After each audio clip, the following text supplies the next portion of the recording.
Hello বন্ধুরা, দেখো আমরা আমার গয়ায় এসেছি আমরা আমার শ্বশুরের কাজ করতে।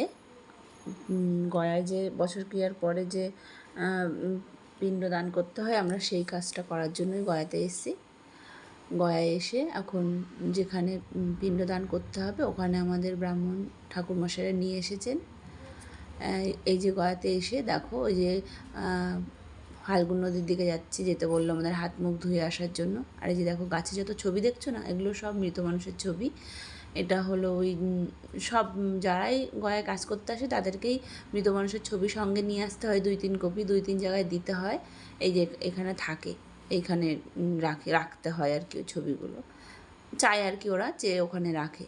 এই যে সেই ফাল্গুন নদী, যে যে নদীতে সীতা তার শ্বশুরমশাইয়ের পিণ্ডদান করেছিলেন, এবং নদী হলো তখন, মানে এই নদী অভিশপ্ত নদী আর কি, যে নদীটা অভিশপ্ত নদী, তোমার সীতা মায়ের অভিশাপে ওর জল থাকে না, এই নদীতে জল থাকে না। বালি খুঁড়ে তোমার কাজ করতে হয়, বা জল নিতে গেলে বালি খুঁড়ে বালি থাকে, পুরো বালি থাকে, জল থাকে না। এখন জল আছে, যেহেতু এখন বর্ষাকাল, আমরা বর্ষাকালে এখানে এসেছি, সেই জন্য জল আছে। আমি জিজ্ঞাসা করেছিলাম, আমিও শুনেছি, জানি যে এই নদীতে জল থাকে না। তো আমি ওখানের স্থানীয় লোকেদের জিজ্ঞাসা করলাম যে দাদা, এখানে এই নদীতে তো জল থাকে না, তো এখন যে জল আছে, তো বললো যে এখানে এখন বর্ষা, তো ওই জন্য চারিদিকের যে জলটা নদীতে এসছে, এটা নাহলে সারা বছর জল থাকে না।